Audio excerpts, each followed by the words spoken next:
Sessiya qatnashchilari bugungi 7-chaqiriq Xalq deputatlari Toshkent tuman kengashining 26-sessiyasida Xalq deputatlari tuman kengashiga saylangan 25 nafar deputatlarning 19 nafari ishtirok etmoqda. Uzrli sabablarga ko'ra 4 nafar, uzrsiz sabablar bilan 2 nafar deputatlar ishtirok etishmayapti. Kvorum mavjud. Sessiya ishida tuman hokimi deputat Elmurod To'xtaboyev bo'ladi. Tuman hokimining o'rinbosarlari, shuningdek tegishli korxona, tashkilot, bo'lim rahbarlari hamda ommaviy axborot vositalari vakillari ishtirok etmoqdalar. 7-chaqiriq Xalq deputatlari Toshkent tuman kengashining 26-sessiyasini ochish to'g'risida kimda qanday takliflar bor? Ochilsin degan taklif tushyapti. Ushbu taklifni ovozga qo'yaman. Rozilar? Qarshilar? Yo'q. Betaraflar? Yo'q. Sessiyani ochiq deb e'lon qilaman.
Hurmatli deputatlar, biz sessiya kotibini saylab olishimiz lozim.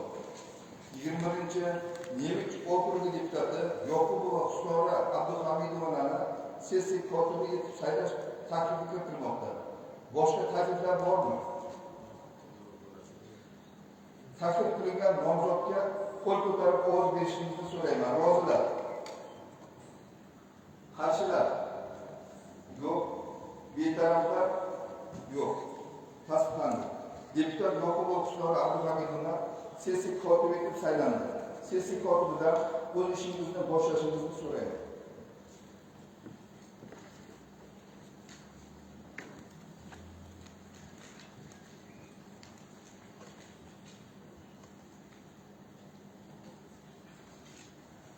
Hurmatli deputatlar, bugungi 7-chaqiriq Xalq deputatlari Toshkent tuman kengashining 26-sessiyasi kun tartibini tasdiqlab olishimiz kerak. Sessiya kun tartibiga 5 ta masala kiritilmoqda. Birinchi, Parkent tumani byudjetining qo'shimcha manbalari hisobidan mablag'larni yo'naltirish to'g'risida. Ikkinchi, Parkent tumani hokimligi huzuridagi infratuzilma va ijtimoiy barqarorlik jamg'armasi mablag'larini yo'naltirish to'g'risida. Uchinchi, yoshlar daftari jamg'armasi hisobidan mablag' yo'naltirish to'g'risida. To'rtinchi, Parkent tumanidagi geografik obyektlarni qayta nomlash to'g'risida. Beshinchi, Parkent tumanida yoshlar bilan ishlash borasida 2026 yilning 5 oyi mobaynida amalga oshirilgan ishlar to'g'risida Parkent tumani yoshlar ishlari bo'limi boshlig'ining hisoboti to'g'risida. Taklif etilayotgan kun tartibi yuzasidan boshqa takliflar bormi?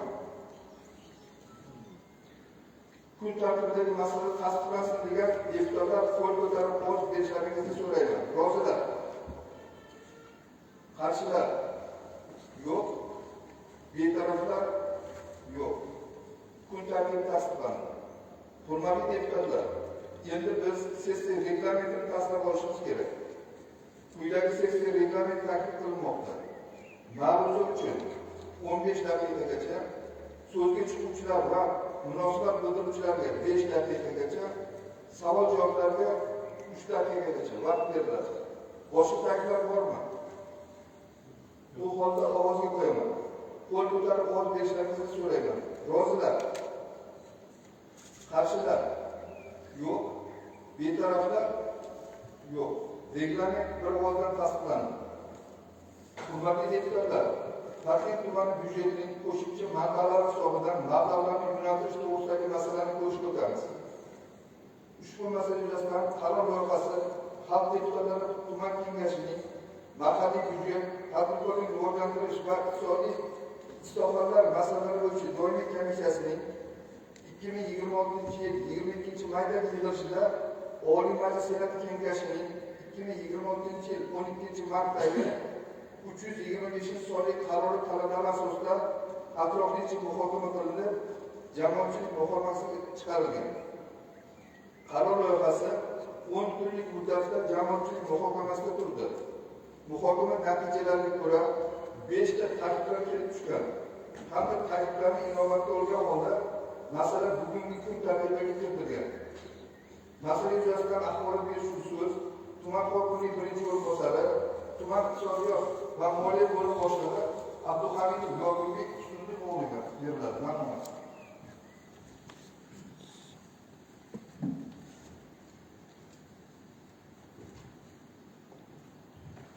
Assalomu alaykum. Yilmaz O'rtaboyev, Raislik etuvchi, hurmatli deputatlar, sessiya ishtirokchilari.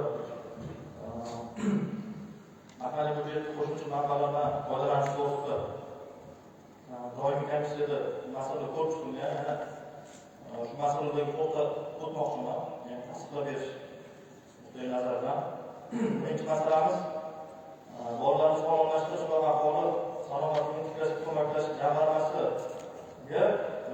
ya'ni shu bolalarni olib lagerlarga qamoq kelganligi uchun vujudga kelgan qarzdorliklarni qoplash maqsadida 734 million so'm mablag' ya'ni ajratib berish kerak.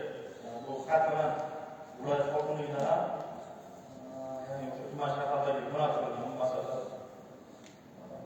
Yillar davomida o'sha 2024-2025 yillardagi to'lovlardan qarzdorlik bo'yicha.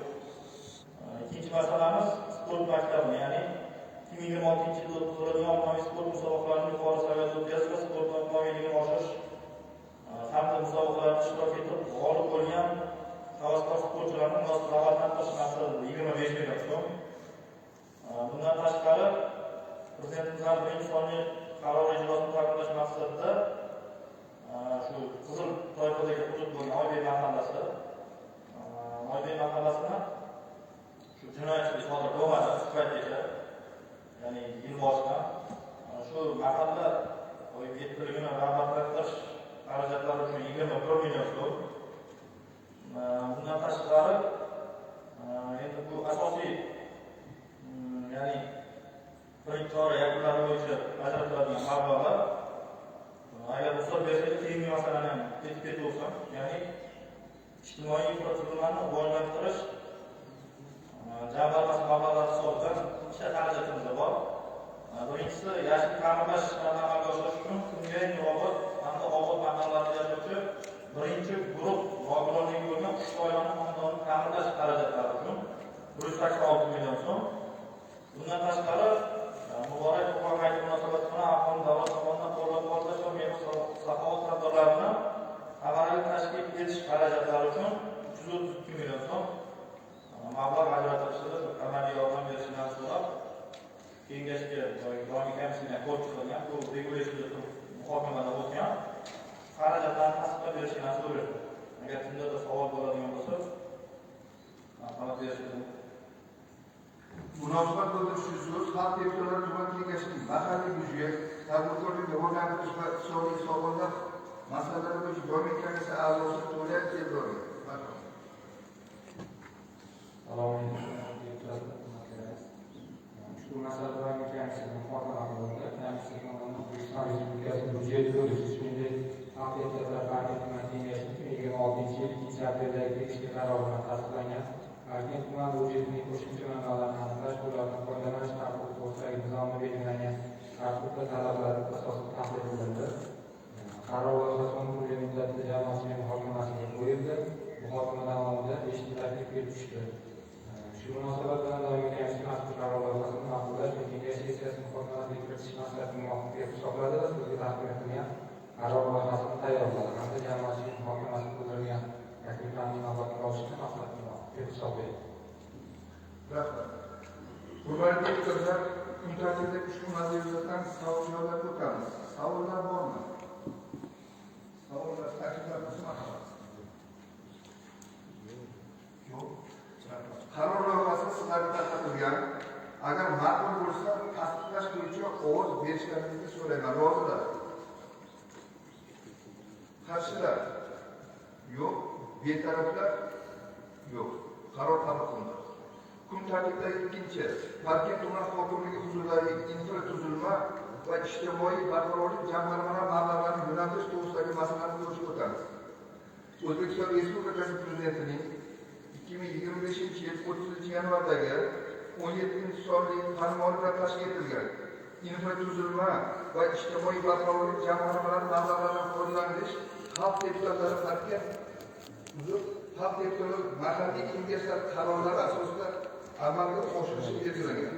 Shundan kelib chiqib, ushbu masala bugungi sessiya siyosati, madaniyat va sport masalalari bo'yicha doimiy komissiyasining 2026 yil 3-iyuldagi yig'ilishida ko'rib chiqildi.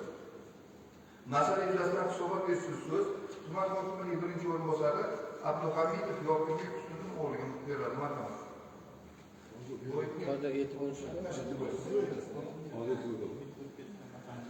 Shu munosabat bildiruvchi so'z Xalq deputatlari tuman kengashining ijtimoiy soha, yoshlar siyosati, madaniyat va sport masalalari bo'yicha doimiy komissiya a'zosi Ubaydullaga yuklatildi. Ikkinchi masala bo'yicha Assalomu alaykum, hurmatli deputatlar, sessiya ishtirokchilari.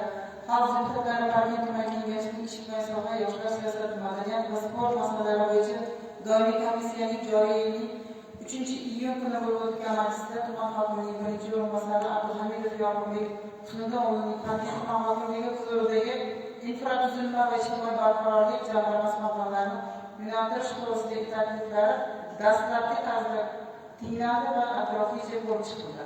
O'zbekiston Respublikasi Prezidentining 2025 yil 30 yanvardagi 17-son farmoni bilan tashkil etilgan infratuzilma va ijtimoiy barqarorlik jamg'armalari mablag'laridan foydalanish xalq deputatlari mahalliy kengashlari qarorlari asosida amalga oshirilishi belgilangan. Shuningdek, O'zbekiston Respublikasi Prezidentining 2026 yil 21 maydagi Muborak Qurbon hayiti munosabati bilan aholini davlat tomonidan qo'llab-quvvatlash va mehr-saxovat tadbirlarini samarali tashkil etish to'g'risidagi 196-son qarorida aholini ijtimoiy himoyaga muhtoj qatlamlarini qo'llab-quvvatlash, ularga oziq-ovqat mahsulotlari yetkazib berish, mehr-saxovat tadbirlarini tizimli tashkil etish bo'yicha ustuvor vazifalar belgilangan. Yuqoridagilardan kelib chiqib, tuman hokimining birinchi o'rinbosari tomonidan Toshkent tuman hokimligi huzuridagi infratuzilma va ijtimoiy barqarorlik jamg'armasi mablag'lari hisobidan O'zbekiston Respublikasi Prezidentining 2026 yil 5 fevraldagi 49-son qarori 13-bandiga asosan yashil ta'mirlash ishlarini amalga oshirish uchun Kunga, Nurobod hamda Obod mahallalarida yashovchi bir guruh nogironi bo'lgan 3 ta oilaning xonadonlarini ta'mirlash uchun 186 million so'm O'zbekiston Respublikasi Prezidentining 2026-yil 21 maydagi 196 sonli qarorida ijrosini ta'minlash maqsadida Qurbon hayiti munosabati bilan aholini davlat tomonidan qo'llab-quvvatlash va mehr-saxovat tadbirlarini samarali tashkil etish xarajatlari uchun 332 million so'm miqdorida mablag'larni yo'naltirish taklif etildi. Tinglangan hisobotdan kelib chiqib, bildirilgan fikr, mulohaza va takliflarni inobatga olgan holda kengash qarori loyihasi ishlab chiqilib, kengash kotibiyatiga taqdim etildi. Kengash qarori loyihasi O'zbekiston Respublikasining amaldagi qonunchilik hujjatlari hamda qonunchilik texnikasi talablari asosida ishlab chiqildi. Doimiy komissiya mazkur masalani dastlabki tarzda ko'rib chiqib, xalq deputatlari tuman kengashining sessiyasi kun tartibiga kiritishni maqsadga muvofiq deb hisobladi. Rahmat. Hurmatli deputatlar, kun tartibidagi masala yuzasidan muzokaralarga o'tamiz. Savollar bo'lsa, marhamat. Yo'qmi? Kun tartibidagi masala yuzasidan qaror loyihasidagi tartiblangan, agar ma'qul bo'lsa, tasdiqlash bo'yicha ovoz berishni so'rayman. Rozilar? Qarshilar? Yo'q. Betaraflar? Yo'q. Qaror qabul qilindi. Kun tartibidagi 3-chi yoshlar daftari jamg'armasi hisobidan mablag' yo'naltirish to'g'risidagi masalani ko'rishga o'tamiz. O'zbekiston Respublikasi Vazirlar Mahkamasining 2026-yil 25-fevraldagi 78-sonli qarori bilan tasdiqlangan yoshlar daftari jamg'armasi hisobidan ijtimoiy yordam ajratish bo'yicha davlat xizmatlarini ko'rsatishning ma'muriy reglamentining 3-bobiga asosan yoshlar daftari jamg'armasi mablag'dan foydalanish xalq deputatlari tuman kengashining qarori asosida amalga oshirilishi belgilangan. Shundan kelib chiqib, ushbu masala xalq deputatlari Toshkent tuman kengashining ijtimoiy soha, yoshlar siyosati, madaniyat va sport masalalari bo'yicha doimiy komissiyasining 2026-yil 3-iyundagi yig'ilishida ko'rib chiqildi. Masala yuzasidan hisobot berish uchun so'z tuman hokimining o'rinbosari Sohib Baxtiyor Vahobiddinov beriladi. Marhamat. Assalomu alaykum, hurmatli deputatlar, O'zbekiston Respublikasi Vazirlar Mahkamasining 2026-yil 78-sonli qarori bilan tasdiqlangan yoshlar daftari jamg'armasi hisobidan ijtimoiy yordam ajratish bo'yicha davlat xizmatlari ko'rsatishning ma'muriy reglamenti 3-bob 13-paragraf statistik bandiga asosan yoshlarning intellektual salohiyatini yuksaltirish, ularning bo'sh vaqtlarini ma'muriy tashkil etish va huquqiy savodxonlikni oshirish, shuningdek besh muhim tashabbus doirasida tadbirlarni moliyalashtirish xalq deputatlari tuman shahar kengashi qaroriga asosan amalga oshirilishi hamda 53-bandiga muvofiq kalendar rejada nazarda tutilmagan, biroq hududning o'ziga xos xususiyatlari hamda yoshlarning ehtiyoji va manfaatlaridan kelib chiqqan masallalar va tuman bosqichlarini o'z ichiga olgan tadbirlar tashkil etish va o'tkazishni moliyalashtirish Qoraqalpog'iston Respublikasi viloyati va Toshkent shahar yoshlar ishlari boshqarmasi bilan kelishgan holatda tuman shahar hamda hududiy yoshlar daftari jamg'armasi mablag'lari hisobidan amalga oshirilishi belgilangan. Yuqoridagilardan kelib chiqib, yoshlar ishlari agentligi Toshkent viloyati boshqarmasi 2026-yil 2-iyundagi rozilik xatiga asosan Toshkent tumanida 30-yoshlar kunini o'tkazish munosabati bilan tashkil etilgan tuman bayramini yuqori sanada tashkil etish uchun yoshlar daftari jamg'armasidan 97,8 million so'mga yo'naltirish taklifini xalq deputatlari tuman kengashi doimiy komissiyasiga taqdim etgandik. Shu masalani bugungi kengash qarorida tasdiqlab berishni so'raymiz. Munosabat uchun so'z xalq deputatlari tuman kengashining ijtimoiy soha, yoshlar siyosati, madaniyat va sport masalalari bo'yicha doimiy komissiyasi a'zosi Mahkamov Feruzga marhamat. Assalomu alaykum, hurmatli deputatlar, sessiya ishtirokchilari. Xalq deputatlari Toshkent tuman kengashining ijtimoiy soha, yoshlar siyosati, madaniyat va sport masalalari bo'yicha doimiy komissiyasining joriy yilning 3-iyun kuni bo'lib o'tgan majlisida tuman hokimining o'rinbosari Soatov Baxtiyor Vahobiddinovichning yoshlar daftari jamg'armasi hisobidan mablag' yo'naltirish to'g'risidagi hisoboti dastlabki tarzda tinglandi va atroflicha ko'rib chiqildi. Yuqoridagilardan kelib chiqib, Yoshlar ishlari agentligining Toshkent viloyati boshqarmasining 26-yil 2-iyundagi tegishli rozilik xati asosida Parkent tumanida 30-iyun Yoshlar kuni munosabati bilan tashkil etiladigan tuman bayramini yuqori saviyada o'tkazish uchun tuman yoshlar daftari jamg'armasidan 97,800,000 so'm mablag' yo'naltirish taklifi xalq deputatlari Parkent tuman kengashiga tasdiqlash uchun kiritilgan. Tinlangan hisobotdan kelib chiqib, bildirilgan fikr, mulohaza va takliflarni inobatga olgan holda kengash qarori loyihasi ishlab chiqilib, kengash kotibiyatiga taqdim etildi. Kengash qarori loyihasi O'zbekiston Respublikasining amaldagi qonunchilik hujjatlari hamda qonunchilik texnikasi talablari asosida ishlab chiqildi. Doimiy komissiya mazkur masalani dastlabki tarzda ko'rib chiqib, xalq deputatlari tuman kengashining sessiyasi kun tartibiga kiritishni maqsadga muvofiq deb hisobladi. Shu masalani tasdiqlab berishni, fikr almashishni sizlardan so'rayman. Rahmat.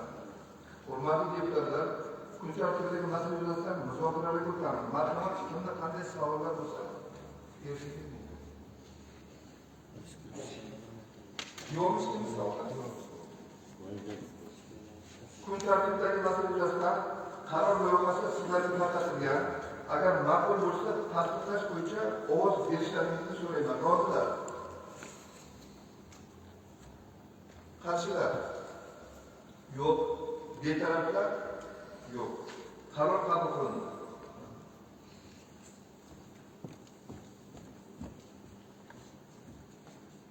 Kun tartibidagi 4-chi Parkent tumanidagi geografik obyektlarni qayta nomlash to'g'risidagi masalani ko'rishga o'tamiz. O'zbekiston Respublikasining 2011-yil 12-oktyabrdagi geografik obyektlarning nomlari to'g'risidagi 303-sonli qonuniga muvofiq tumandagi geografik obyektlarni nomlash va qayta nomlash xalq deputatlari tuman kengashining qarori asosida amalga oshirish belgilangan. Shundan kelib chiqib, ushbu masala xalq deputatlari Parkent tuman kengashining ijtimoiy soha, yoshlar siyosati, madaniyat va sport masalalari bo'yicha doimiy komissiyasining 2026-yil 12-maydagi yig'ilishida ko'rib chiqildi. Mazkur qaror normativ xususiyatga ega bo'lganligi sababli 15 kunlik muddatga jamoatchilik muhokamasiga joylashtirildi. Muhokama davomida takliflar kelib tushmadi. Masala yuzasidan hisobot berish uchun so'z tuman hokimining ma'naviyat va davlat tili masalalari bo'yicha maslahatchisi Azimboyev Dilshod To'lqinovga beriladi. Rahmat. Assalomu alaykum. Kengash raisi, majlis deputatlar, sessiya ishtirokchilari. Qaror e'lon bor. Tumanimizda ondan 62 ta mahalla fuqarolari yig'ilgan. Shundan keyin qisqasi qisqargan o'zingizlar sessiyalarda tasdiqlab ko'rgansizlar. Shundan keyin qisqargan mahallalar ayrimlarida shu aholi tomonidan murojaatlar bo'ldi. Shu murojaatlar bo'yicha joyiga chiqib borib o'rganildi. O'rganish natijasida o'sha ikkita mahalla o'rtasida qo'shma yig'ilish bayonlarini ham qilib, xatlar bilan nomini o'zgartirish bo'yicha taklif bo'yicha ko'rib chiqildi. Kengash boshqa tashkil etilgan bizlar komissiyamiz bor, shu komissiya ko'rib chiqildi. Bu ikkita mahallamiz, bittasi Nurobod mahallasi, hozirda faoliyat yuritayotgan Nurobod mahallasi, qisqargan mahalla Timan mahallasi. Taklif bo'lyapti shu Nurobod emas, Timan eskidan kelganligi, shu 13-14-asrlarda tashkil topganligi munosabat bilan o'sha tepalik yo'llardagi aholi joylashgan qishloq ma'noni bildirgan, asoslangan xulosalarni taklif etgan edi. Ikkinchi mahallamiz hozirgi Soy mahallasi. Buni o'rniga taklif etiladi, o'sha qisqarib ketgan O'choq mahallasi. Ya'ni shu 13-asrlarda tashkil topganligi o'tda Avliyo Said ota hazratlari shu tumanga kelgan paytda joy bersa, shu O'choqda jiroq joy bo'lsa, shu joylashib, maqom qilaman, shu beramiz degan ma'lumot yetkazgan ekan. Bu regulation qo'yildi, tuman komissiyasi tomonidan ko'rib chiqildi. Shunga asosan tuman hokimi nomidan shu obyektlar nomlash bo'yicha viloyat komissiyasiga xat hamda bayonnoma taklif etib chiqildi. Viloyat komissiyasi ko'rib chiqib respublika va ekspertiza o'tkazish uchun xat bilan murojaat etildi. Ekspertiza xulosasi keldi. Shu berilayotgan takliflarni ma'qullash bo'yicha qonun talablariga muvofiq ekanligi to'g'risida ekspertiza xulosalari oldi. Endi sizlardan shu mas'ullarni shu nomlarni tasdiqlab bersangiz. Munosabat bildirishimiz xalq deputatlari tuman kengashining ijtimoiy soha, yoshlar siyosati, madaniyat va sport masalalari bo'yicha doimiy komissiyasi a'zosi Ubaydulloyev Yulduzga rahmat. Assalomu alaykum, hurmatli deputatlar, sessiya ishtirokchilari. Xalq deputatlari Parkent tuman kengashining ijtimoiy soha, yoshlar siyosati, madaniyat va sport masalalari bo'yicha doimiy komissiyasining joriy yilning 12-may kuni bo'lib o'tgan majlisida tuman hokimining ma'muriyat va davlat tili masalalari bo'yicha Azimboyev Chayqovning Parkent tumanidagi geografik obyektlarni qayta nomlash to'g'risidagi hisobotda dastlabki tarzda tinglandi va asoslicha ko'rib chiqildi. Ko'rib chiqish jarayonida O'zbekiston Respublikasining 2011 yil 12 oktyabrdagi geografik obyektlarni nomlari to'g'risidagi 303 sonli qonunning 4-bandiga muvofiq Parkent tuman komissiyasining 2026 yil 4-apreldagi yig'ilish bayoni hamda geografik obyektlarni nomlash va qayta nomlash masalalari bo'yicha Parkent tumanidagi ayrim geografik obyektlarni qayta nomlash yuzasidan Toshkent viloyati komissiyasining 2026 yil 9-apreldagi 89-sonli yig'ilish bayoni tasdiqlanganligi, urbanizatsiya va uy-joy bozorini barqaror rivojlantirish Milliy qo'mitasi huzuridagi kadastr agentligi ekspert komissiyasining 2026 yil 22-apreldagi tumandagi jami 2 geografik obyektlarni qayta nomlash bo'yicha qonun hujjatlari talablariga muvofiqligi to'g'risida ekspertiza xulosasi olinganligi ma'lum bo'ldi. Tinglangan hisobotdan kelib chiqib, sohaga oid muammolarni bartaraf etish bo'yicha takliflar ishlab chiqildi. Bildirilgan fikr mulohazalar va takliflarni inobatga olgan holda kengash qarori loyihasi ishlab chiqilib, kengash xodimlariga taqdim etildi. Kengash qarori loyihasi O'zbekiston Respublikasining amaldagi qonunchilik hujjatlari va qonunchilik texnikasi talablari asosida ishlab chiqildi. Mazkur qaror normativ xususiyatga ega bo'lganligi sababli 15 kunlik muddatda jamoatchilik muhokamasiga joylashtirildi. Muhokama davomida takliflar kelib tushmadi. Doimiy komissiya mazkur masalani dastlabki tarzda ko'rib chiqib, xalq deputatlari tuman kengashining sessiyasi kun tartibiga kiritishni maqsadga muvofiq deb hisobladi. Rahmat. Hurmatli deputatlar, kun tartibidagi masala yuzasidan muzokaralarga o'tamiz. Marhamat, qanday kimda savollar bo'lsa, berishingiz mumkin. Fikrlar. Yo'q. Kun tartibidagi masala yuzasidan qaror loyihasi sizlarga tarqatilgan. Agar ma'qul bo'lsa, tasdiqlash bo'yicha ovoz berishlaringizni so'rayman. Rozilar? Qarshilar? Yo'q. Betaraflar? Yo'q. Qaror qabul qilinadi. Kun tartibidagi 5-chi Parkent tumanida yoshlar bilan ishlash borasida 2026-yilning 5 oy mobaynida amalga oshirgan ishlar to'g'risida Parkent tumani yoshlar ishlari bo'lib boshlagan hisobot to'g'risidagi maslahat ko'rishga o'tamiz. Xalq deputatlari Parkent tuman kengashi reglamentining 6-moddasida yoshlar muammolarini o'rganish, ularni hal etishga ko'maklashish, yosh avlodning iste'dodi va qobiliyatini rivojlantirish uchun qo'shimcha shart-sharoitlar yaratish choralarini ko'rishga qaratilgan ishlar to'g'risida O'zbekiston Respublikasi Yoshlar ishlari agentligi hududiy rahbarlarining hisobotlarini tinglab bosh belgilangan.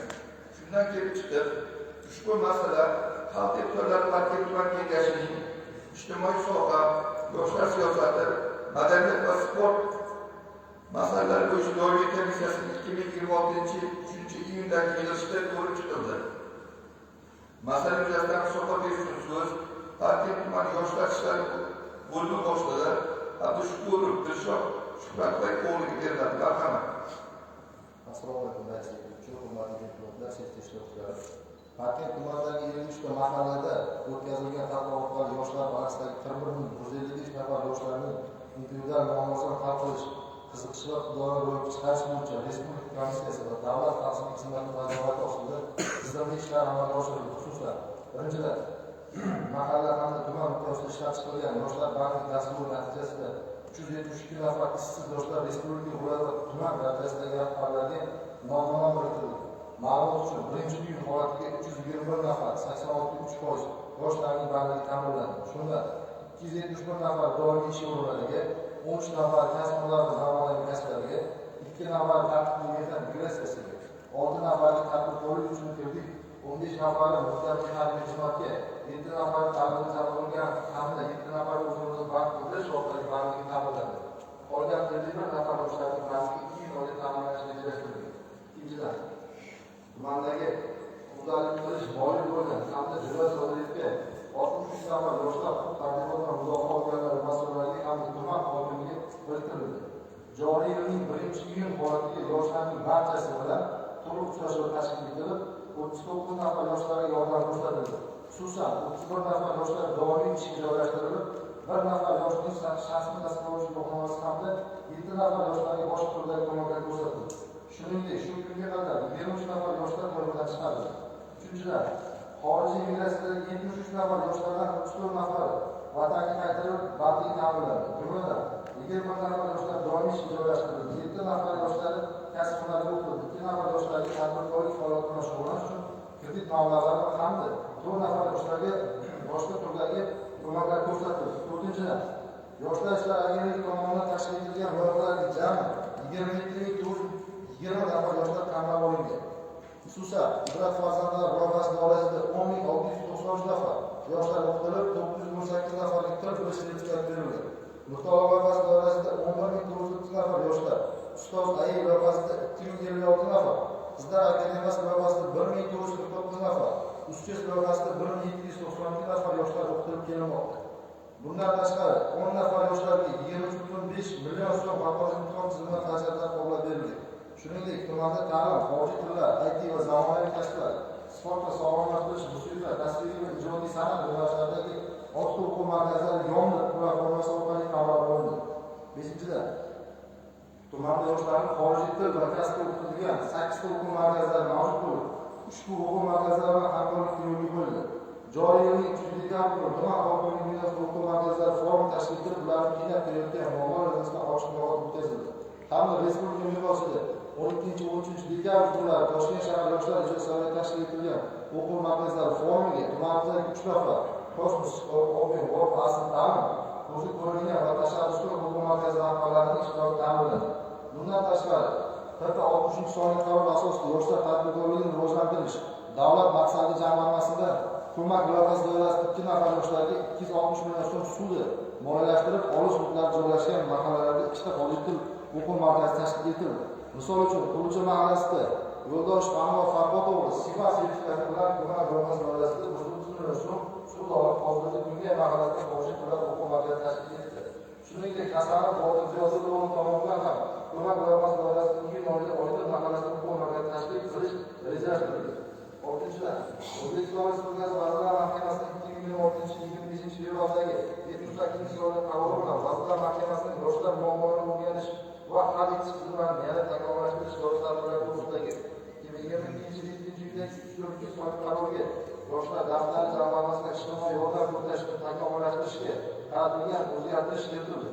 Bunga ko'ra, yoshlar daftari jamg'armasida ko'rsatilgan ijtimoiy yordamlar bo'yicha arizalarni taklif etish, ularni ko'rib chiqish natijasi bo'yicha qaror qabul qilish bilan bog'liq barcha ma'muriy tartib-taomillar yagona interaktiv davlat xizmatlari portali hamda yoshlar yagona elektron platformasi orqali amalga oshirish belgilari berildi.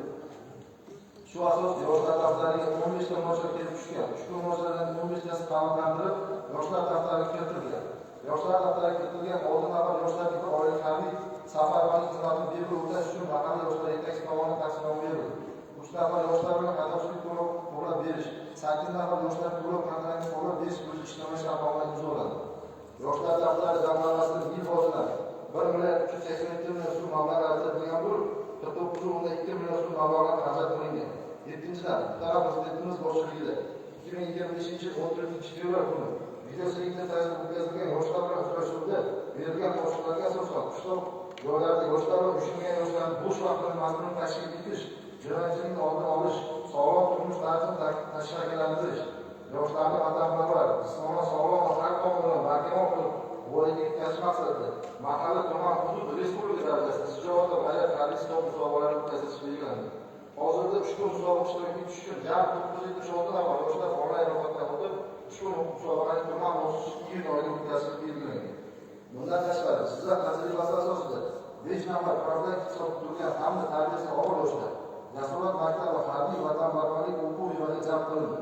Yoshlarni o'z vaqtini mazmunli tashkil etish, ularni iqtidori, istiqbollarini qo'llab-quvvatlash, yoshlarni kechki vaqtlarni mazmunli tashkil etish, mahallalardagi yoshlar o'rtasida madaniyat, san'at, jismoniy tarbiya va sport, IT hamda kitobxonlik yo'nalishlarida havaskor yoshlarni iqtidorini ro'yobga chiqarish maqsadida jami 110 marotaba turli musobaqalar tashkil etilib, bu orqali 7000 nafar yoshlar qamrab olindi. 5 tashabbus olimpiadasining 2026-yilgi mas'uli Patrik tumani jami 53 ta mahalla yoshlar uchun 20 ta ro'yxat, mahalla sinfida tuman, hudud, respublika miqyosida 5 bosqichda mart liga ro'yxatini o'tkazish belgilangan bo'lib, 21-yili ommaviy ravishda olimpiadaga start berdi. Olimpiada doirasida tanlov musobaqalarida ishtirok etish uchun 5 tashabbus sayti orqali hozir kunga qadar 78 mingdan ziyod yoshlar ariza qoldirishgan. May oyida bo'lib o'tgan olimpiadaning yoshlar ovozi tanlovida Patrik tuman yoshlari viloyat bosqichida bitta birinchi o'rin, ikkita ikkinchi o'rin va bitta uchinchi o'rinni olishib, tumanimiz sha'nini munosib himoya qilishdi. 8-dan mahallalarda yoshlar yetakchilari faoliyatini tashkil qilingandan so'ng 4 yil tumanda jami 8 ta, shundan 2 ta universal, 4 ta street workout va 2 ta workout sport majmualari qurib berildi. Xususan 20-30 may kunlari tashabbus sport loyihasi bo'yicha tumanda jami 20 ta mahalla yoshlar yetakchilari tomonidan sport majmualari uchun joylanib, jami 5075 ta ovoz yig'ilgan. Eng yuqori ko'rsatkich Chinorboq Gulfiya 3242 ta ovoz bilan mahalla hududiga street workout maydonchasi qurib berish uchun g'olib deb topilgan. Hurmatli deputatlar, yig'ilish ishtirokchilari, e'tiboringiz uchun rahmat. Savolatim bering. Munosabat bildirishga so'z xalq deputatlari tuman kengashining ijtimoiy soha, yoshlar siyosati, madaniyat va sport masalalari bo'yicha doimiy komissiya raisi To'ychilik Naimjon Yusupovga rahmat. Assalomu alaykum. Hurmatli deputatlar, sessiya ishtirokchilari. Xalq deputatlari Toshkent tuman kengashining ijtimoiy soha, yoshlar siyosati, madaniyat va sport masalalari bo'yicha doimiy komissiyaning joriy yil 3-iyun kuni bo'lib o'tgan majlisida Toshkent tumani yoshlar ishlari bo'limi boshlig'i Dilshod Abdushukurovning Toshkent tumani yoshlar bilan ishlash borasida 2026-yilgacha oylik mobaynida amalga oshirilgan ishlar to'g'risida hisoboti dastlabki tarzda tinglanma orqali yechib ko'rildi. Hisobotga ko'ra Toshkent tumanida 2026-yil o'tgan 5 oy davomida yoshlar bilan ishlash belgilangan vazifalar ijrosini ta'minlash, yoshlarning bandligini oshirish, ularning muammolarini hal etish, huquqbuzarlik va jinoyatchilikning oldini olish, ta'lim, kasb-hunar tadbirkorlik hamda bo'sh vaqtlarni mazmunli tashkil etish bo'yicha keng ko'lamli ishlar amalga oshirilgan. Natijada 321 nafar ishsiz yoshlarning bandligi ta'minlangan. Huquqbuzarlik qilishga moyil yoshlar bilan manzilli ishlar tashkil etildi. Xorijiy migratsiyadan qaytgan yoshlarning ijtimoiy moslashuvi bandligi ta'minlangan. 27 ming nafardan ortiq yoshlar turli ta'lim va rivojlantirish loyihalariga jalb etildi. Yoshlar daftari orqali murojaat qilgan yoshlarga manzilli ijtimoiy yordamlar ko'rsatilgan. Madaniyat, sport, kitobxonlik va harbiy vatanparvarlik yo'nalishida keng qamrovli tadbirlar tashkil etilgan. Kelgusida yoshlarni har tomonlama qo'llab-quvvatlash, bilimlik bandligini ta'minlash, iqtidor va tashabbuslarni ro'yobga chiqarish hamda jamiyatda munosib o'rin egallashi uchun barcha shart-sharoit imkoniyatlaridan samarali foydalanish uchun ishlar amalga oshirilmoqda. Tinglangan hisobotdan kelib chiqdi. Bildirilgan fikr, mulohazalar va takliflarni inobatga olindi. Kengash qaror loyihasi ishlab chiqilib, kengash kotiliga taqdim etildi. Kengash qarori loyihasi O'zbekiston Respublikasining amaldagi qonunchilik hujjatlari hamda qonunchilik texnikasi talablari asosida ishlab chiqildi. Doimiy komissiya mazkur masalalarni dastlabki tarzda ko'rib chiqib, xalq deputatlari Toshkent tuman sessiyasiga kun tartibiga kiritishga maqsadga muvofiq soldi. Rahmat. Hurmatli deputatlar, kun tartibidagi masala yuzasidan muzokaralarga o'tamiz. Marhamat, kimda qanday savollar bo'lsa bersin. Marhamat. Assalomu alaykum, hurmatli yig'ilish qatnashchilari. Qasarayo okrugidan saylangan deputat Abduzarov Ma'munovman. Chinor buloqda streetball workout maydoni quriladi dedingiz. Shu haqida ma'lumot bormi? Qancha pul ajratiladi, qancha muddatda bitadi? Yana bitta ma'lumot, o'tgan yili 47-maktabga shunaqa loyiha qurilgan. Bizda bog'langanimizda 1 yil bo'lmasdan to'liq bilan yaroqsiz holatga kelib qolgandi. Uni qurilish bo'yicha tuman hokimi o'rinbosari Shavkat akadan iltimos qilardi, agar davlat nazoratida qabul qilishda yordamlashsa, o'sha 1 yil ichida yaroqsiz holatga kelib qolgandi shu 47-maktab. Shuni agar qancha ma'lumot bor, qancha pul ajratiladi, uni kafolatda 2 yil bo'ladi. Tashkil etishda Tashabbus sport loyihasi bu agentlik sport vazirligi tomonidan qilingan tanlov hisoblanadi. Buni ikki bosqichda bo'ladi. Mahalliy va respublika bosqichida bo'ladi. Bu narsaga mahalliy bosqichda bizlardan yetuvchi mahallasidagi respublika bosqichida bo'lmadi. O'tgan 7-maktabda 25 ming to'g'ri olib kelganligi uchun savol respublika bosqichida universal sport maydonchasi qurilib beriladi. Buni sinov miqdori katta, ovoz berish yo'nalishi ko'p bo'ladi. Shundan hisobga qatnashlanadi. Endi bu yo'nalish bo'yicha misol Navro'z mahallasidan pul berilgan. Navro'z mahallasidan so'ralgan maydonchasi o'sha yetakchilik paytida qurilgan. Hozirgacha holati yaxshi. O'sha yo'nalish bo'yicha yutganligi bo'yicha bu ma'lum tender bo'ladi. Tenderda yutgandagi tasdiqlantirib qo'yuvchi berib, o'sha joyga kelib, joy loyihasi quriladi, qurilish ishlari boshlanadi. O'shani aytganidek javobgarlik iltimos qilamiz. Qurilish jamoalari o'tamiz. Qurilish ishlari bo'yicha. 47-maktab yutmagan dedingiz. Ha, yutmagan. Yutgan ular. Bular tumanda g'olib bo'lib, workout bilan streetball qurilgan bu maktabga. Universal u stadion, futbol stadionlari unaqa bo'lmagan, respublikaniki alohida. Bu tumanniki nazarda tutdim. Xuddi o'shanaqa Chinor baloga ham shunaqa loyiha yuritilganda bir xil. Shuni endi bitta nazorat qilib berganda boshqa. Yana savollar bo'lsa marhamat. Yo'q. Kun tartibidagi masala yuzasidan qaror loyihasi sudlarga tarqatilgan. Agar ma'qul bo'lsa, tasdiqlash bo'yicha ovoz berishlarini so'rayman. Rozilar? Qarshilar? Yo'q. Betaraflar? Yo'q. Qaror qabul qilindi. Hurmatli deputatlar, sessiya kun tartibidagi masala ko'rib chiqildi. Bugungi sessiya kotibi tomonidan sessiya yakunlari yuzasidan axborot tayyorlandi. Axborot bilan tanishtiruvchi so'z Yoqubov Husnora Abduhamidovga marhamat.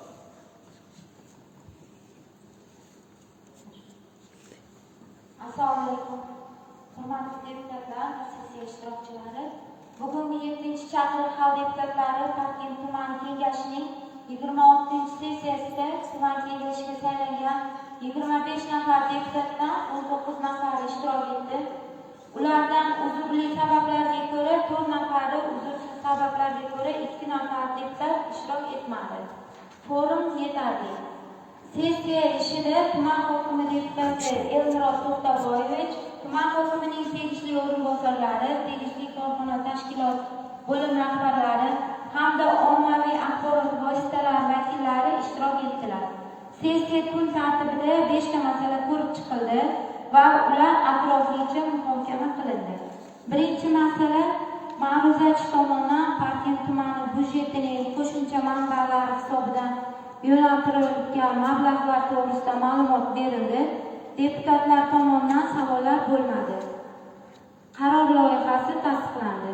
Ikkinchi masala bo'yicha ma'ruzachi tomonidan Parkent tumani hokimi huzuridagi infratuzilma va ijtimoiy barqarorlik jamg'armasi hisobidan yo'naltirilayotgan mablag'lar to'g'risida ma'lumot berildi. Deputatlar tomonidan savollar bo'lmadi. Qaror loyihasi tasdiqlandi. Uchinchi masala bo'yicha ma'ruzachi tomonidan yoshlar daftari jamg'armasi hisobidan yo'naltirilayotgan mablag'lar to'g'risida ma'lumot berildi. Deputatlar tomonidan savollar bo'lmadi. Qaror loyihasi tasdiqlandi. To'rtinchi masala bo'yicha ma'ruzachi tomonidan Parkent tumanidagi qayta nomlanishi zarur bo'lgan geografik obyektlar to'g'risida ma'lumot berildi. Deputatlar tomonidan savollar bo'lmadi. Qaror loyihasi tasdiqlandi. 5-masala bo'yicha ma'ruzachi tomonidan Parkent tumanida yoshlar bilan ishlash borasida 26-yilning 5 oy mobaynida amalga oshirar ishlar to'g'risida ma'lumot berildi. Deputat Zarif Abdumanov tomonidan savollar berildi.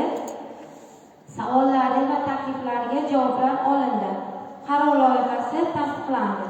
Sessiya davomida barcha masalalar yuzasidan tegishli doimiy komissiya xulosalari eshitildi va barcha qaror bir ovozdan qabul qilindi. Sessiya ishida ishtirok etmagan deputatlar to'g'risida ma'lumotlar bayonnomaga qayd etildi. Xalq deputatlari Parkent tumani kengashining 26-sessiyasi kun tartibidagi masalalar to'liq ko'rib chiqildi. Rahmat. Rahmat. Hurmatli deputatlar, sessiyani olib borish yuzasidan takliflar bormi? Agar yo'q bo'lsa, xalq deputatlari Parkent tumani kengashining 26-sessiyasini yopiq deb e'lon qilaman va barchamizga sihat salomatlik va muvaffaqiyatlar tilayman. E'tiboringiz uchun rahmat.